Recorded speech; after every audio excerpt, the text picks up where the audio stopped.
সুপ্রিয় দর্শক, আসসালামু আলাইকুম। আপনাদের সবাইকে স্বাগত জানাচ্ছি। এখনকার আলোচনা আপনাদের সঙ্গে আছে আমি সিরাজুল ইসলাম। দর্শক, সুইজারল্যান্ডের জেনেভা শহরে ইরান এবং আমেরিকার মধ্যে আলোচনা হলো। আলোচনা থেকে ইরানের প্রতিনিধি দল দেশে ফিরে এসেছে। তবে এর ভেতরে আলোচক দলের প্রধান বাকের কলিবাফ এবং পররাষ্ট্রমন্ত্রী আব্বাস আরাকচি ওমানে গেছেন। বাকের কলিবাফ পরিষ্কার করে বলেছেন, হরমুজ প্রণালী ইরানের নিয়ন্ত্রণেই থাকবে এবং কখনো যুদ্ধের আগের অবস্থায় ফিরে যাবে না। অথচ মার্কিন প্রেসিডেন্ট ডোনাল্ড ট্রাম্প এখনো মাঝে মাঝেই বলে যাচ্ছেন হরমুজ প্রণালী পুরোপুরি খুলে যাবে এবং সেখানে কোনো টোল থাকবে না। যদি টোল আরোপ করে তাহলে আমেরিকা করবে। আসলে এখানে কোনো সংকট সৃষ্টির আশঙ্কা আছে কিনা? আমেরিকার সাথে ইরানের সুইজারল্যান্ডের জেনেভায় যে আলোচনা হয়েছে তারপরে ইরানের উপর থেকে নিষেধাজ্ঞা প্রত্যাহার করে নিয়েছে। এখন ইরান মুক্তভাবে তেল বিক্রি করতে পারছে। তাহলে তেলের দাম আসলে কতটা কমবে সারা বিশ্বে? বাংলাদেশ কিভাবে এখান থেকে লাভবান হতে পারে? একই সঙ্গে আর একটা বিষয় আছে, সেটি হচ্ছে যে ইরানের প্রেসিডেন্ট পেজেশকিয়ান আজ পাকিস্তানে যাচ্ছেন এবং তিনি মূলত কেন যাচ্ছেন পাকিস্তানে? এরপরে সবচেয়ে বড় প্রশ্ন হয়ে দেখা দিয়েছে, ইরান এবং আমেরিকার মধ্যে যে সমঝোতা হলো সে অনুযায়ী চুক্তির ব্যাপারে আলোচনা চলছে। নানা পদক্ষেপ নিচ্ছে দুই পক্ষ। ইসরায়েলের প্রধানমন্ত্রী নেতানিয়াহু কিন্তু একেবারে কর্নার্ড হয়ে গেছেন, সাইড হয়ে গেছেন। তাহলে কি এই যুদ্ধ থেকে সবচেয়ে বড় ক্ষতির শিকার নেতানিয়াহুই হলেন? এমন প্রশ্ন কিন্তু আছে। সুপ্রিয় দর্শক, এই বিষয়গুলো নিয়ে এখন বিস্তারিত আলোচনা করব। আশা করি আপনারা শেষ পর্যন্ত সঙ্গে থাকবেন। আর ভিডিও ভালো লাগলে লাইক, কমেন্ট, শেয়ার করবেন এবং চ্যানেলটি সাবস্ক্রাইব করে সাথেই থাকবেন। দর্শক, চলুন বিস্তারিত আলোচনা করি। গতকাল সুইজারল্যান্ডের জেনেভা শহরে ইরান এবং আমেরিকার মধ্যে আলোচনা শেষ হয়েছে। আলোচনা শেষের পরে ইরানি প্রতিনিধি দল তেহরানে ফিরে এসেছেন। তবে আলোচক দলের প্রধান বাকের কলিবাফ এবং পররাষ্ট্রমন্ত্রী আব্বাস আরাকচি ওমানে গেছেন। তাদেরকে বিমানবন্দরে স্বাগত জানান ওমানের পররাষ্ট্রমন্ত্রী বদর আল বুসাইদি। সাংবাদিকদের কাছে কলিবাফ একদম পরিষ্কার করে বলেছেন, হরমুজ প্রণালী নিয়ন্ত্রণ করবে ইরান এবং ওমান। এই পরিচালনা করার দায়িত্ব তাদের হাতে থাকবে। এই প্রণালী কখনো আর যুদ্ধের আগের অবস্থায় ফিরে যাবে না। যুদ্ধের আগের অবস্থা বলতে, যুদ্ধের আগে যেমন হরমুজ প্রণালীতে টোল ছিল না, কোনো নিয়ন্ত্রণ ছিল না, যে যার মতো খুশি সেই তার মতো করে জাহাজ চালাতে পারত। কোনটা সামরিক জাহাজ, কোনটা বেসামরিক জাহাজ, কোনটা তেলবাহী জাহাজ, কোনটা পণ্যবাহী জাহাজ, এগুলো কোনো হিসাব নিকাশ ছিল না। কোনটা ইসরায়েলের, কোনটা আমেরিকার, এগুলো কোনো কিছু হিসাব নিকাশ ছিল না, চিন্তা ভাবনা ছিল না। কিন্তু এখন ওই রকম হবে না। তার মানে এখন কন্ট্রোল থাকবে এবং সেই কন্ট্রোলটা বেসিক্যালি ইরানের হাতে থাকবে। এর সাথে সহযোগী দেশ হিসেবে থাকবে ওমান। এবং এখানে জাহাজ পারাপারের ফি হিসেবে টোল হয়তো নেওয়া হবে না, ইরানের পক্ষ থেকে যা বলা হচ্ছে। একটা টাকা নেওয়া হবে, যেমন পরিবেশ দূষণ হয় জাহাজ চলাচলের ফলে, তেল অনেক সময় পড়ে, অনেক বর্জ্য পড়ে। এই যে হরমুজ প্রণালী বা পারস্য উপসাগরের বিরাট উপকূল, উত্তর উপকূল পুরোটাই তো ইরানের ভূখণ্ডের সাথে যুক্ত। এই যে বর্জ্য যত যা কিছু পরিবেশ বিনষ্ট হওয়ার যত যা কিছু, সেটা ইরানের সাথেই যায়। ফলে এই রকম বেশ কিছু বিষয় থাকবে যে বিষয়ের ম্যানেজমেন্টের জন্য বা ডেভেলপমেন্টের জন্য ইরান একটা টাকা নেবে জাহাজ প্রতি জাহাজ থেকে। সেটা সরাসরি টোল হিসেবে না হলেও পরিবেশ রক্ষা আদার সেকশন দেখিয়ে এই টাকাটা নেওয়া হবে। তার মানে দাঁড়াচ্ছে যে একেবারে বিনা পয়সায় জাহাজ পারাপার হবে না এই 60 দিনের পরে। তারপরে আরেকটা ব্যাপার হবে, ইরান আগেই বলেছে ইসরায়েলের কোনো জাহাজ চলাচল করতে পারবে না হরমুজ প্রণালী দিয়ে। তার মানে ইসরায়েলের জন্য এই জাহাজ চলাচল বন্ধ হয়ে গেল সম্ভবত। এরপরে আমেরিকার কোনো সামরিক জাহাজ চলাচল করতে পারবে না হরমুজ প্রণালী দিয়ে, ইরান এটাও বলেছে। এই সমঝোতার ভিতরে আসলে এইটা নিয়ে কি হবে আমি জানি না, কিন্তু এটা বলেছিল। সেক্ষেত্রে একটা ব্যাপার তো এখানে থাকবেই, অর্থাৎ হয় আমেরিকাকে ছাড় দিতে হবে, না হয় ইরানকে ছাড় দিতে হবে, বা কোনো একটা ম্যানেজমেন্টের ব্যাপার থাকবে। দেখা যাক কিভাবে এটা হয়। যাই হোক, এই যে গতকাল জেনেভা আলোচনা হলো, এই আলোচনাকে খুবই সফল বলছে, সব পক্ষই সন্তুষ্ট। আমরা যা দেখছি, জেডি ভ্যান্স মার্কিন ভাইস প্রেসিডেন্ট তিনিও সন্তুষ্ট বলছেন, পাকিস্তানও সন্তুষ্ট, কাতারও সন্তুষ্ট, ইরানও মোটামুটি বলছে যে ভালো আলোচনা হয়েছে, আলোচনায় ভালো অগ্রগতি হয়েছে এবং বেশ কয়েকটা চুক্তিও হয়েছে যাতে এই প্রক্রিয়াটা সহজ হয়। ইরানের উপর থেকে তেল নিষেধাজ্ঞা একদম কমপ্লিটলি তুলে নিয়েছে 60 দিনের জন্য। তারপরে যাতে ইরান সহজে তেল বিক্রি করতে পারে তার জন্য একটা প্রয়োজনীয় ডকুমেন্ট দিয়েছে আমেরিকা, যাতে কেউ কোনো ডিস্টার্ব না করে। এরপরে ইরানের $12 বিলিয়ন ছাড়ের ব্যাপারে একদম চুক্তি হয়েছে। সেই $24 বিলিয়ন আটকে আছে, তার ভিতরে $12 বিলিয়ন পাবে এখন, আর কিছু দিনের ভিতরে হয়তো বাকি $12 বিলিয়ন। তো এই $12 বিলিয়ন ইরান পেয়েছে, মানে চুক্তি হয়েছে, খুব শীঘ্রই হয়তো 2-1 দিনের ভিতরে পেয়ে যাবে, অথবা পেয়ে গেছে। কাতারের ব্যাংকে হয়তো দিয়েছে, ইরান টাকা নিয়ে নেবে, ব্যাংকিং চ্যানেলে ঢুকতে পারবে এখন ইরান, সেক্ষেত্রে বেশ কিছু সুবিধা পাবে। এখানে সবচেয়ে বড় যে প্রশ্ন, ইরানের তেল বিক্রির উপর থেকে আমেরিকা তার নিষেধাজ্ঞা প্রত্যাহার করে নিয়েছে। এই ঘটনাটাকে সাম্প্রতিক ইতিহাসে সবচেয়ে বড় ঘটনা বলা হচ্ছে, কারণ বহু বছর ধরে ইরানের উপর নিষেধাজ্ঞা রয়েছে এবং ইরান বিকল্প পথে বিভিন্নভাবে কম দামে ব্ল্যাক মার্কেটে নানান কায়দায় তার তেল সে বিক্রি করে গেছে। এখন যখন ইরান তেল বিক্রি করতে পারবে একদম প্রকাশ্যে, তখন কিন্তু ইরানকে আর অতটা কমে তেল বিক্রি করতে হচ্ছে না, যেহেতু সে বৈধভাবে তেল বিক্রি করতে পারবে। এবং ধরে নেওয়া হচ্ছে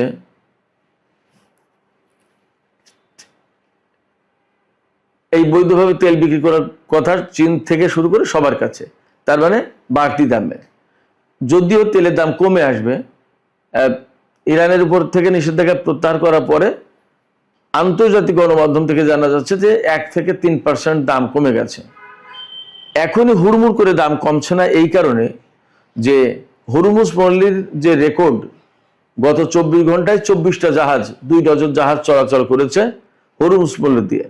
অথচ যুদ্ধের আগে কিন্তু প্রতিদিন অন্তত 100 জাহাজ চলাচল করত এই হরমুজ প্রণালী দিয়ে। তার মানে প্রতি ঘন্টায় 4টা বা তার বেশি জাহাজ চলাচল করত। সেই জায়গায় গত 24 ঘন্টায় প্রতি ঘন্টায় 1টা করে জাহাজ চলাচল করেছে, কোথায় 4টার বেশি আর কোথায় 1টা, 3টার বেশি কম। তো এই জাহাজের ভেতর তো সব তেলের জাহাজ না হয়তোবা। এর মানে দাঁড়াচ্ছে যে হরমুজ প্রণালী খুলেছে, কিন্তু একদম স্বাভাবিক গতি ফিরিয়ে আনতে অনেকটা সময় লেগে যাবে, কারণ সেখানে ইরানের পক্ষ থেকে মাইন বসানো হয়েছিল। বেশ ঝুঁকিপূর্ণ এখনো রুটগুলো। এছাড়া একদম ওখানে তো অনেকগুলো দ্বীপ, সেক্ষেত্রে হুটহাট করে যেমনি সেমনি চলে যেতে পারছে না, রুট মেনটেন করে যেতে হয়। ইরান যে রুট দিয়েছে সেই রুটেই জাহাজ চলাচল করতে হচ্ছে, তার বাইরে যাওয়া যাচ্ছে না। সেক্ষেত্রে জাহাজ চলাচল ধীরগতির। আবার যদি ইরান ম্যানেজমেন্টের জন্য টাকা নেয় প্রত্যেকটা জাহাজ থেকে, তাহলে এটার ব্যাপারে একটা সিস্টেমেটিক ওয়ে থাকবে। এই সিস্টেম ফলো করে যখন হরমুজ পল্লী পার করতে হবে, তখন আগের মতো জাহাজ আসলে কখনোই আর অত বেশি চলাচল করতে পারবে না। এটাই মোটামুটি বাস্তবতা বলে মনে হচ্ছে। সেক্ষেত্রে ইরানের সাথে আমেরিকার এই চুক্তি হয়ে গেলেও, ইরানের উপর থেকে তেল নিষেধাজ্ঞা প্রত্যাহার করে নিলেও, আন্তর্জাতিক বাজারে তেলের ফ্লো, তেলের প্রবাহ যে খুব দ্রুত বেড়ে যাবে এতটা ভাবার মনে হয় এখনই সুযোগ আসছে না।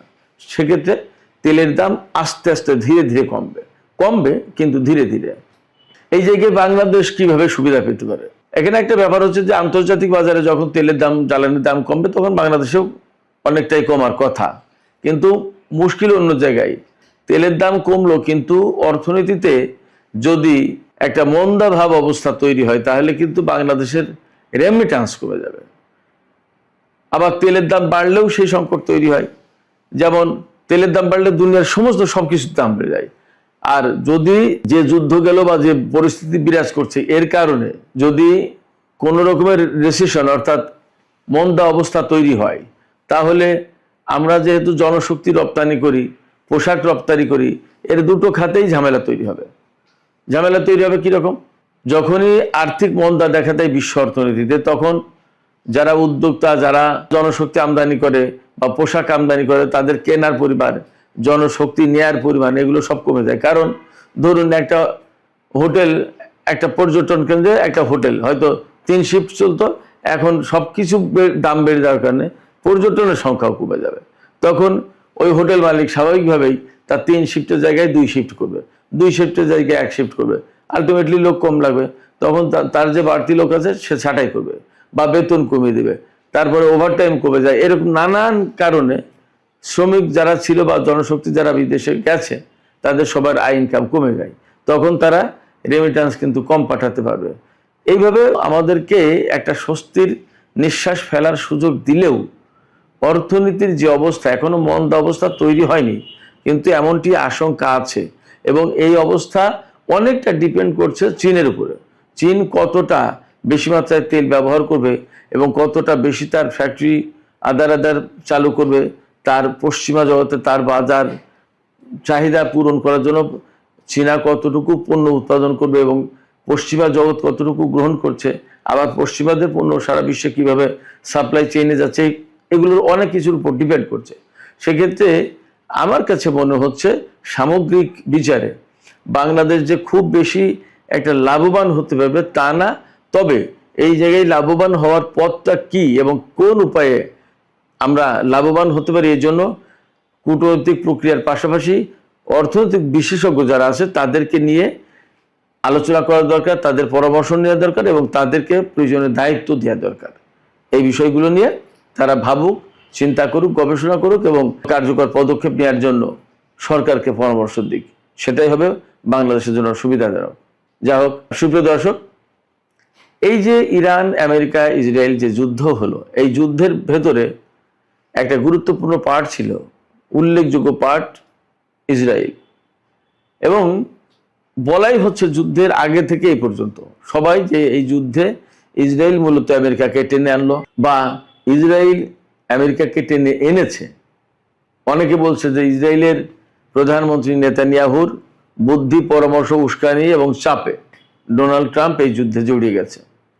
এখন এই যুদ্ধে জড়িয়ে যাওয়ার পর যখন ইরানের পক্ষ থেকে শক্ত জবাব দেওয়া হয়েছে, তখন কিন্তু সবচেয়ে বেশি ক্ষতিগ্রস্ত হয়েছে সামরিক দিক দিয়ে, অর্থনৈতিক দিক দিয়ে, রাজনৈতিক দিক দিয়ে, কূটনৈতিক দিক দিয়ে, আন্তর্জাতিক অস্ত্রবাজারে আমেরিকা ক্ষতিগ্রস্ত হয়েছে। এই সব দিক দিয়ে আমেরিকা ক্ষতিগ্রস্ত হয়েছে বেশি। এখন যখন আমেরিকার লোকজন বুঝতে পেরেছে যে এই যুদ্ধ মূলত তাদেরকে ক্ষতিগ্রস্ত করে দিচ্ছে, তখন কিন্তু তারা এই যুদ্ধ বন্ধের জন্য উঠে পড়ে লেগেছিল, পাগল হয়ে গিয়েছিল। ডোনাল্ড ট্রাম্পকে আপনারা দেখেছেন যে অনেকটা জোর করে ইরানকে চুক্তি করতে বাধ্য করলো, জোর করে বলতে যে ভাই আমরা যুদ্ধ চাই না, মাপ চাই, তোমরা চুক্তি করো, একটা চুক্তি করো, এরকম একটা পরিস্থিতি। এই চুক্তির ব্যাপারে কিন্তু ইসরায়েলের পক্ষ থেকে যথেষ্ট নেগেটিভ অবস্থানে ছিল। ইসরায়েল তারা এই চুক্তি চায়নি। তার সবচেয়ে বড় কারণ সেটা হচ্ছে যে এই চুক্তি যদি হয়ে যায় তাহলে ইসরায়েলের রাজনীতিবিদদের যে সিকিউরিটি পলিটিক্স, যেটা মধ্যপ্রাচ্যের নিরাপত্তার ভয় দেখিয়ে যে রাজনীতি, সেই রাজনীতি কিন্তু শেষ হয়ে যায়। কিরকম একটু ব্যাখ্যা করি। ধরুন নেতানিয়াহু সবসময় বলে যে ইরানের হাতে পরমাণু অস্ত্র আছে বা পরমাণু অস্ত্র বানাতে পারে, তার পরমাণু কর্মসূচি আছে। এটা না ধ্বংস করলে কিন্তু মধ্যপ্রাচ্য অর্থাৎ ইসরায়েলের শান্তি আসবে না। কেমন? মধ্যপ্রাচ্যে অস্থিতিশীল একটা অবস্থা থাকবে, ইসরায়েল নিশ্চিত হতে পারে না। আবার ইরানের হাতে যে ক্ষেপণাস্ত্র আছে এটাও ইসরায়েলের অস্তিত্বের জন্য হুমকি। আবার সবচেয়ে বড় কথা যা বলে আসছিল, ইরানে যে সরকার আছে, ইসলামিক বিপ্লবী সরকার, এই সরকার থাকা মানেই ইসরায়েলের জন্য হুমকি, বিপদ। এই সরকার যতক্ষণ পর্যন্ত আছে ততক্ষণ পর্যন্ত ইসরায়েল নিরাপদ নয়। এমনকি আমেরিকার স্বার্থ মধ্যপ্রাচ্যের নিরাপদ নয়, ইউরোপীয়দের স্বার্থ নিরাপদ নয়। এইভাবে নেতানিয়াহু বা ইসরায়েলের নেতারা পশ্চিমাদেরকে বোঝাতো, এমনকি মধ্যপ্রাচ্যের দেশগুলোকেও বুঝিয়েছে ইরান একটা বিরাট বড় হুমকি, ইরান হলো ঝুঁকি। এই সমস্ত বুঝিয়ে যুদ্ধে এনেছিল। কিন্তু যখন ইরানের সাথে চুক্তি করছে আমেরিকা, তখন তো এই যুদ্ধ পরিস্থিতি আর থাকছে না, আর যুদ্ধের প্রশ্ন থাকছে না, বরং শান্তি প্রতিষ্ঠার প্রশ্ন, মধ্যপ্রাচ্য স্থিতিশীল হয়ে যাওয়ার প্রশ্ন। তখন নেতানিয়াহু কাকে বলবে যে ইরান হুমকি? আমেরিকাকে বলবে, সেই আমেরিকা তো ইরানের সাথে চুক্তি করলো, তাহলে আর কাকে বলবে? মধ্যপ্রাচ্যের দেশগুলোকে বলবে, তারা তো ইরানের সাথে বন্ধুত্ব সৃষ্টি করছে, তাহলে কাকে বলবে?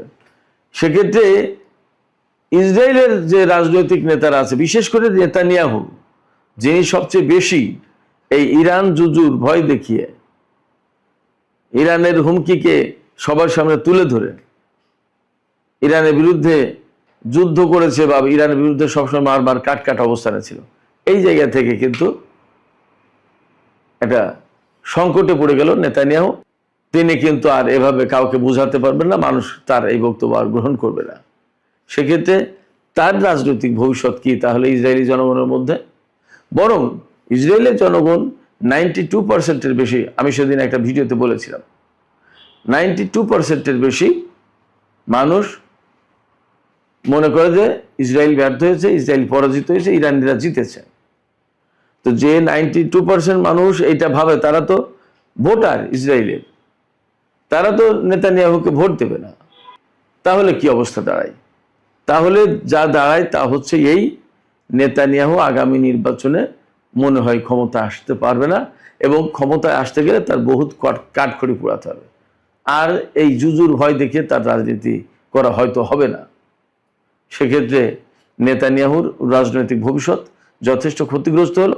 এবং এই জায়গা থেকে বলা যায় যে ইরান আমেরিকা ইসরায়েলের ভেতরে যে যুদ্ধ হলো, সেই যুদ্ধে সবচেয়ে বেশি ক্ষতিগ্রস্ত হয়েছে নেতানিয়াহু। সুপ্রিয় দর্শক, আজকে ইরানের president doctor Masoud Pezeshkian Pakistan সফরে যাচ্ছেন।